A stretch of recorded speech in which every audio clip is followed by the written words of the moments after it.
তুষারে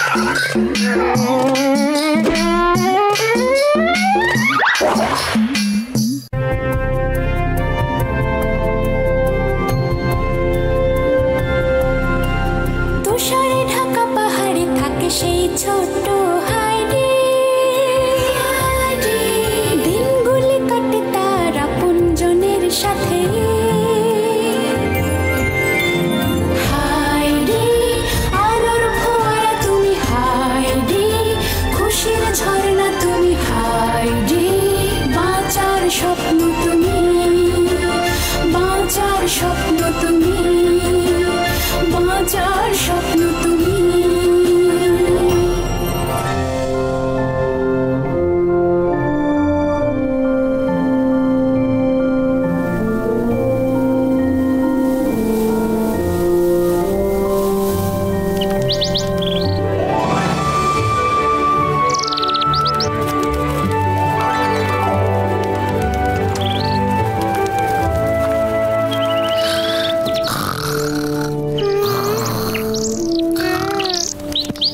চিপি, শুভ সকাল আমার ছোট্ট চিপি। অনেক আগে এসে গেছো, তার মানে রাতে ঠান্ডা ছিল। তোমার আবার যাওয়ার সময় এসেছে তাই না? তুমি জানো তোমাকে মনে করব আমার ছোট্ট পাখি। এই কথাটা কেন বললে? চিপি চলে যাবে? ওকে যেতে হবে, শীত আসছে আর এখানে অনেক ঠান্ডা পড়ে। আর তারপর? তাই এখন ও কোনো একটা গরম জায়গায় চলে যাবে। মন খারাপ করো না, বসন্তে ফিরে আসবে। আসবে না চিপি? তোমরা এখনই উঠে পড়ো। স্নোড্রপ আজকে বেশ ভালো দুধ দিয়েছে। তাই নাকি? দারুণ। নাস্তা তৈরি আছে। আসছি আমরা। শুভ সকাল দাদু। শুভ সকাল দাদু। কেমন আছো তোমরা? একটা কথা বলি দাদু, হোয়াইট পিকের দুর্ঘটনার পরে তোমার বিশ্রাম নেওয়া উচিত। আমি বেশ ভালো আছি, গিয়ে খেয়ে নাও। আর ভালো ব্যাপার হলো আমি সুস্থ বোধ করছি, কারণ শীতকাল আসছে। আমাকে আরো কাটতে হবে, ছাগলদের জন্য খাবার আনতে হবে। বুঝতে পেরেছি দাদু, কিন্তু কথা দাও তুমি সাবধানে থাকবে, এমনকি কাজ করার সময়ও। আমাকে কথা দাও দাদু। আচ্ছা, এখন খেয়ে নাও তোমরা। আমাকে সবজির খেতে কাজ করতে যেতে হবে। ওনাকে নিয়ে ভেবো না, দাদু আজকে ভালো আছেন। তাই মনে হয়? হ্যাঁ, তাই মনে হলো। আশা করছি তুমিই ঠিক বলছো, আমি এমনিতেই ভাবছি। যাই হোক, তুমি তোমার পড়া তৈরি করেছো? আমি হই তুমি, ও আর কি যেন ছিল, ও চালিয়ে যাও। আমি গতকাল অনেক ভুল করেছি, স্যার খুশি হবেন না। এটা নিয়ে ভেবো না, মিস্টার ট্রেভার খুবই ভালো শিক্ষক। আমাদের ভাগ্য ভালো যে উনি এবার এসেছেন আমাদের পড়ানোর জন্য। বলো এখন। আমি হব সকাল বেলার পাখি। হ্যাঁ। কখনোই হাল ছাড়া উচিত না।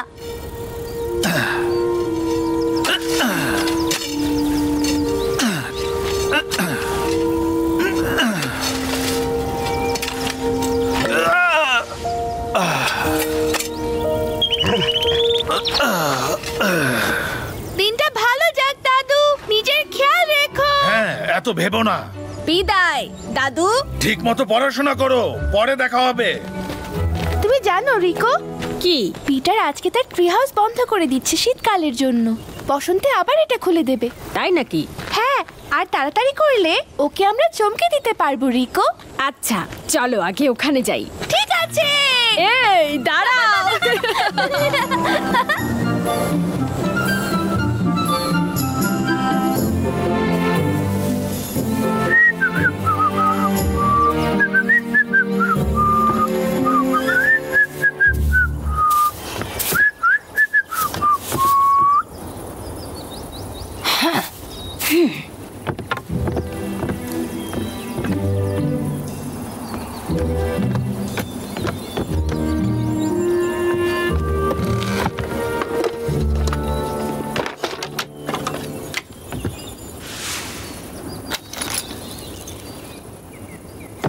সার্জেন্ট পাবলো, সাবধান।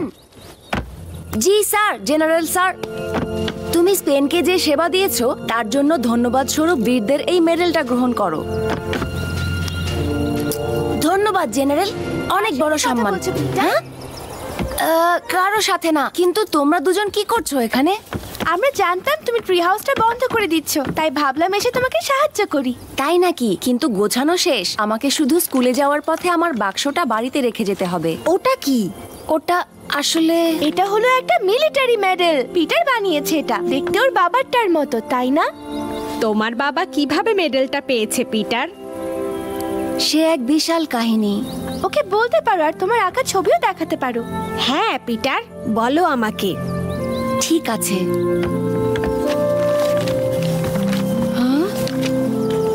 দারুণ! বাহ, পিটার, খুব সুন্দর ছবি এঁকেছো।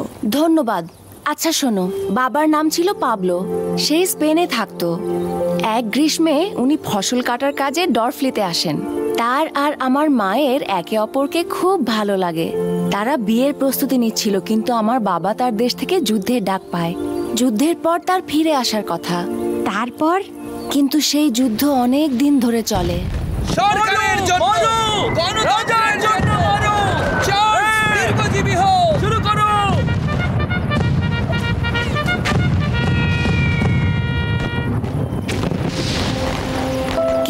কিন্তু যুদ্ধে সে মারা যায়। ও, আমি খুবই দুঃখিত পিটার। সে ছিল বীর যোদ্ধা। ঠিক বলেছ। কিন্তু আমার সাথে তার দেখা হয়নি। সে জানতো না আমার মা আমাকে জন্ম দিতে যাচ্ছে। আর কোনো এক সকালে আমি জন্মাই। মা আমাকে নিয়ে নানির কাছে চলে আসে। কাঁদে না বাবা, মায়ের কাছে এসো। কিন্তু তার একটা জিনিস আমার কাছে আছে। আমার বাবা তার ভালোবাসার প্রমাণ স্বরূপ আমার মাকে এই ঘড়িটা দিয়ে যায়। মা আমার 10ম জন্মদিনে ঘড়িটা আমাকে দেয়। কি সুন্দর, তাই না? আর ঘড়িটা পিটারের সবচাইতে মূল্যবান সম্পত্তি। ঠিক তাই। চলো ট্রি হাউসটা বন্ধ করে ফেলি। তোমরা তৈরি? জলদি দেখা হবে ট্রি হাউস। আমরা বসন্তে ফিরে আসবো। বসন্তে দেখা হবে।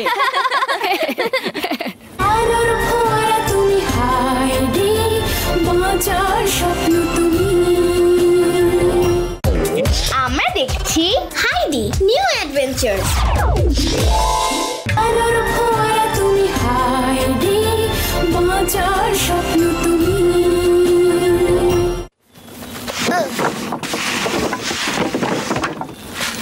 কাজ শেষ। এখন আমাকে এগুলো শুধু বাড়িতে নিরাপদে রাখতে হবে। দারুণ! ও, ক্লাস শুরু হয়ে যাবে কিছুক্ষণেই। একবার বাড়ি হয়ে আসি, স্কুলে দেখা হবে। মাকে কথা দিয়েছিলাম তার সাথে কাপড় নিয়ে যাব। ঠিক আছে, পরে দেখা হবে। ওহ পিটার, তার বাবাকে দেখতে পাইনি। আমারও বাবার কথা সব সময় মনে পড়ে। কিন্তু তুমি তাড়াতাড়ি তাকে দেখতে পাবে, আমার মন বলে।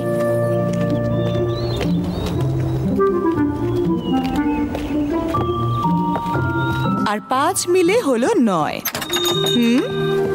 অবশেষে আমার কাপড়গুলো নিয়ে আসার সময় হলো তোমার তাহলে। হ্যাঁ, কি খবর আলডা?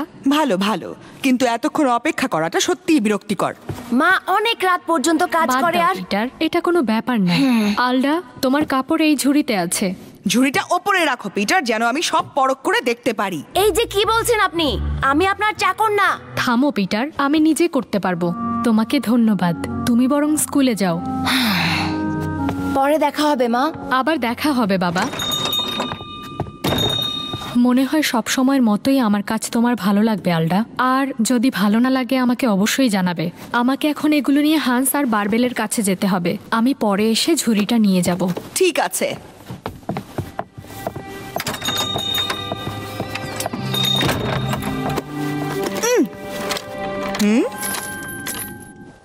ইফ আর অনলি ইফ এগুলো বসে ভার্বের আগে।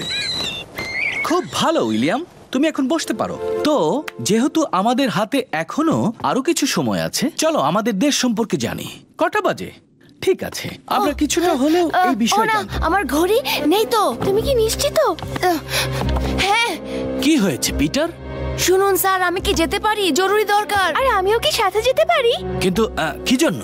আসলে স্যার, আমি আমার বাবার ঘড়ি হারিয়ে ফেলেছি। ওটা আমাকে খুঁজে পেতে হবে স্যার। ঘড়িটা সত্যি খুব সুন্দর। হ্যাঁ, তা হওয়ারই কথা। ইয়োহান, তোমার কি মনে হয় দামটা কেমন হবে? আমি জানি না আলডা, কিন্তু বিক্রি করার আগে এটা অন্য কারো কিনা দেখে নিতে হবে। আমি পেয়েছি, তাই ঘড়িটা আমার। এই যে হ্যাঁ, এটা আমার ঘড়ি। আপনি পেয়েছেন এটা মিসেস কেলার? এই ঘড়ি এটা তোমার মতো একটা ছেলের কাছে এমন একটা জিনিস কিভাবে থাকতে পারে? পিটার সত্যি বলছে মিসেস কেলার, ওর বাবার থেকে পেয়েছে এটা। নিশ্চয়ই এটা আমার পকেট থেকে ঝুড়িতে গিয়ে পড়েছে যখন আপনার কাপড় নিয়ে আসি। ওখানে তো পেয়েছেন ঘড়িটা, তাই না? ঝুড়ির মধ্যে। বাহ, কি সুন্দর বানিয়ে বানিয়ে কথা বলছো। আলডা, তুমি ঘড়িটা ঝুড়ির মধ্যে পেয়েছো। পিটার ঘড়িটা তোমাকে দেয়া ঝুড়ির মধ্যে হারিয়েছে, তার মানে এটা পিটারের ঘড়ি। তোমাকে আমি গোয়েন্দাগিরি করার দায়িত্ব দিয়েছি ইয়োহান। ওটা আমার ঘড়ি।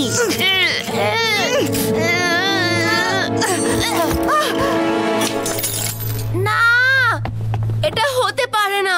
আমার ঘড়ি ভাঙতে পারে না। আচ্ছা যাই হোক, যেহেতু এটা ভেঙেই গেছে তুমি এটা রাখতে পারো। কি? আপনার জন্য শান্ত ভেঙেছে? হও পিটার, চিৎকার করে কোনো লাভ হবে না। আচ্ছা চলো পিটার, এখানে থেকে লাভ নেই। মনে রাখবেন, এত সহজে চলো আপনাকে না। ছাড়বো না আমি। আজ বা কাল আপনাকে শান্ত এর হও, মূল্য পিটার, দিতেই শান্ত হবে। হও। চলো তো। কি?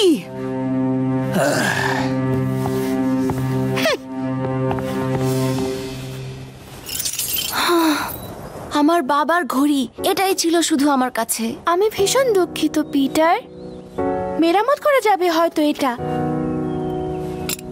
হ্যাঁ, দেখো এটার ভেতরে কিছু একটা খোদাই করা আছে। Anton Bendorf, Frankfurt. একটা তারিখও দেয়া আছে, 13ই মে 1854 সালের। অ্যান্টন বেন্ডর্ফ কে? আমি জানি না। বাবার নাম ছিল পাবলো। তারাও দেখি। অদ্ভুত তাই না? এর কোনো একটা ব্যাখ্যা তো থাকবেই। সে তো থাকবেই। আমি জানি কে বলতে পারবে। এসো। মা, তোমাকে আবারও বলছি, এই ধরনের মানুষের ক্ষেত্রে ছেড়ে আসাটা সবচেয়ে ভালো। সে নিজেকেই শাস্তি দিচ্ছে। জানোই তো, এলডা কেলারের মন হলো কাঁটাযুক্ত ঝোপের মতো। মন যেমন শুষ্ক তেমনই ক্ষতিকর। হ্যাঁ মা, কিন্তু সে আমাকে কাপড় ধোয়ার জন্য টাকা দেয়, আর টাকাটা আমাদের দরকার। তুমিও তো জানো এই কথা। দুর্ভাগ্য। পিটার, হাইডি, এসে গেছি নানি। স্কুল শেষ হয়ে গেল, কোনো কিছু হয়েছে নাকি? পিটার, তোমার বাবার মূল্যবান ঘড়িটা ভেঙে ফেলেছো? পিটারের কোনো দোষ নেই আন্টি, এটা মিসেস কেলারের কাজ, উনি করেছেন। জঘন্য একজন মানুষ। ওহ, আমি ভীষণ দুঃখিত পিটার। ঘড়িটার ভেতর দেখো মা, একটা নাম খোদাই করা আছে, অ্যান্টন বেন্ডর্ফ। অ্যান্টন বেন্ডর্ফ? আসলেই? দাঁড়াও, এখানে আমার বাবার নামের জায়গায় এই নাম কেন মা? আমি ঘটনাটা কি? তুমি কি কিছু লুকাচ্ছ? এগুলো এখন অতীত পিটার, এখন আর এর গুরুত্ব নেই।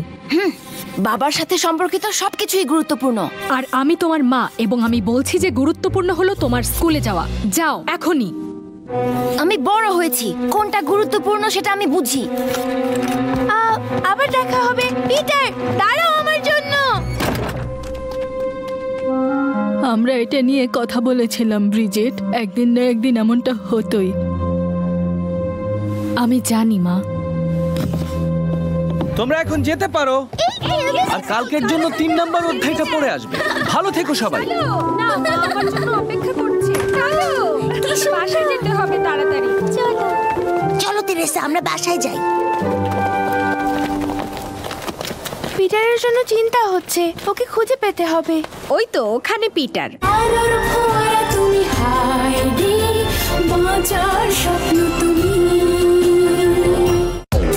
আমরা দেখছি হাইডি নিউ অ্যাডভেঞ্চার।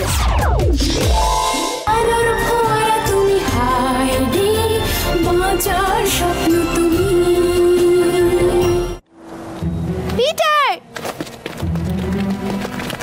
পিটার দাঁড়াও, থামো একটু, থামো না। কোথায় যাচ্ছ? আমি ফ্র্যাঙ্কফুর্টে যাচ্ছি। এখনই? একা যাচ্ছ? কিন্তু বেশ দূরে তো, তুমি যেতে পারবে না। পারবো। শোনো মা, আমাকে কিছু বলছে না, কিন্তু সে কিছু একটা লুকাচ্ছে, আমি নিশ্চিত। কিন্তু এর জন্য তুমি চলে যাবে? হ্যাঁ যাব। আমার অ্যান্টন বেন্ডর্ফকে খুঁজে পেতে হবে। কি জন্য? ধারণা করছি সে আমার বাবা। হ্যাঁ?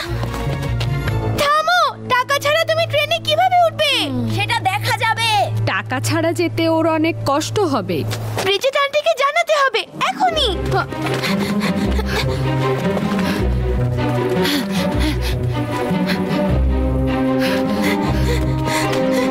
আন্টি, জলদি! পিটার স্টেশনের দিকে যাচ্ছে, সে ফ্র্যাঙ্কফুর্ট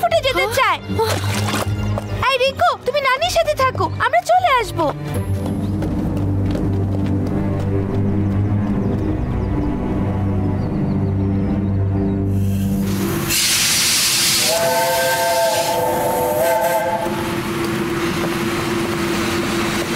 দাঁড়ান দাঁড়ান দাঁড়ান, আমার জন্য দাঁড়ান।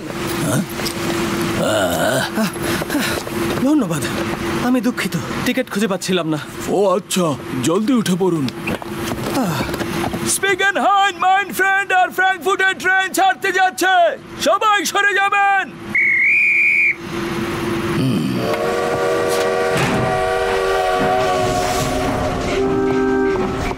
আপনারা সবাই টিকিট দেখান। একটু শুনবেন, এই ট্রেনটা মাইনফিল্ডে থামবে? অবশ্যই ম্যাডাম। ও, পড়ে গেল।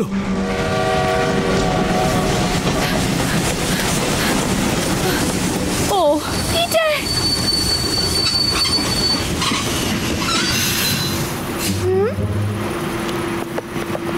থামুন, আপনি আমাকে ব্যথা দিচ্ছেন। টিকিট থাকা বাধ্যতামূলক, এটাই নিয়ম। চল। এই যে, এটা ঠিক না। পিটার, ওহ পিটার, আমি খুবই দুঃখিত। তুমি মিথ্যা বলেছো আমাকে মা, আমি নিশ্চিত, আমি বুঝতে পারছি। তোমাকে সত্যিটা বলার জন্য অনেক অপেক্ষা করেছি। আমি শুধু চাচ্ছিলাম তুমি এটা জানার জন্য প্রস্তুত হও, যেটা তুমি এখন হয়েছো। সত্যি বলছো? হ্যাঁ, আর এখন তোমাকে আমি আমার গল্প বলবো পিটার। এটা আসলে আমাদের গল্প। এসো, এখন বাড়ি যাবে, চলো। ঠিক আছে, চলো যাই।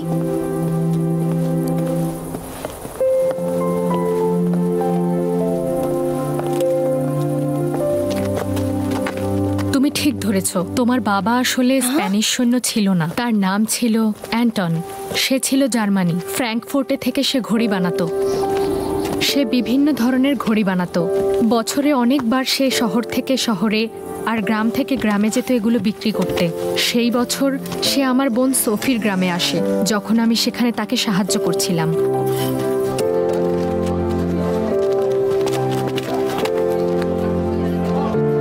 আমাদের একে অপরকে ভালো লাগে, যদিও অ্যান্টন কখনো তার বিয়ের ব্যাপারে আমার কাছে লুকায়নি। সেই গ্রীষ্মকালটা আমাদের খুব চমৎকার কেটেছিল।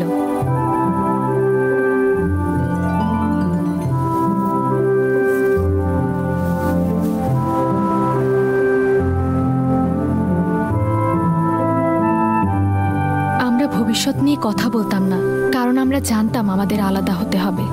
যদিও আমরা একে অপরকে অনেক পছন্দ করতাম। অ্যান্টন কখনোই তার স্ত্রীকে ছাড়ার কথা বলতো না। তারপর সে চলে যায় আর কখনো ফেরেনি। তুমি তাকে আর খোঁজার চেষ্টা করনি? না, কখনোই করিনি। যদিও খুব কষ্ট পেয়েছিলাম, কিন্তু তার সিদ্ধান্ত মেনে নিয়েছি। সাহসী সিদ্ধান্ত, সৎ সিদ্ধান্ত, ঠিক তার মতোই। যাওয়ার আগে সে আমাকে একটা ঘড়ি দিয়ে যায়। আমি আর কখনো তাকে দেখিনি। গ্রীষ্মের শেষের দিকে বুঝতে পারি আমি তোমাকে জন্ম দিতে যাচ্ছি। সোফি পুরোটা সময় আমার অনেক খেয়াল রেখেছে। যখন ব্রিজেট তোমাকে নিয়ে বাড়িতে ফেরে, তোমার বাবা একজন স্প্যানিশ সৈনিক ছিল, আমি বলতে বলেছিলাম। কিন্তু কেন? শুধুমাত্র তোমাকে রক্ষা করার জন্য পিটার। মানুষের গল্প থামানোর জন্য এই উপায় ছিল। তুমি আমাকেও মিথ্যা বলেছো। তোমার নানি আমাকে এমনটা বলতে বলেছিল বাবা। আমি আসলে ভয় পেতাম যে তুমি আমাদেরকে ছেড়ে চলে যাবে। হ্যাঁ, কিন্তু আমি তোমাকে ছেড়ে যাব না মা, তুমিই আমার সবকিছু। ওহ, আমার ছেলে, আমার পিটার।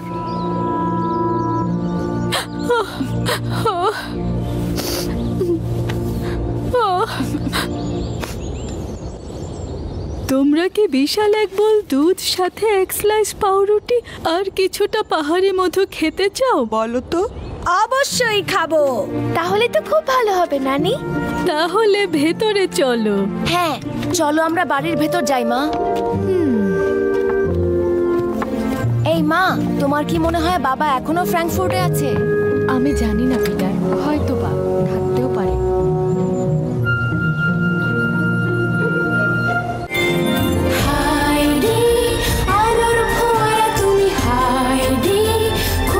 ঝর্ণা তুমি, হাইডি, বাঁচার স্বপ্ন তুমি, বাঁচার স্বপ্ন তুমি।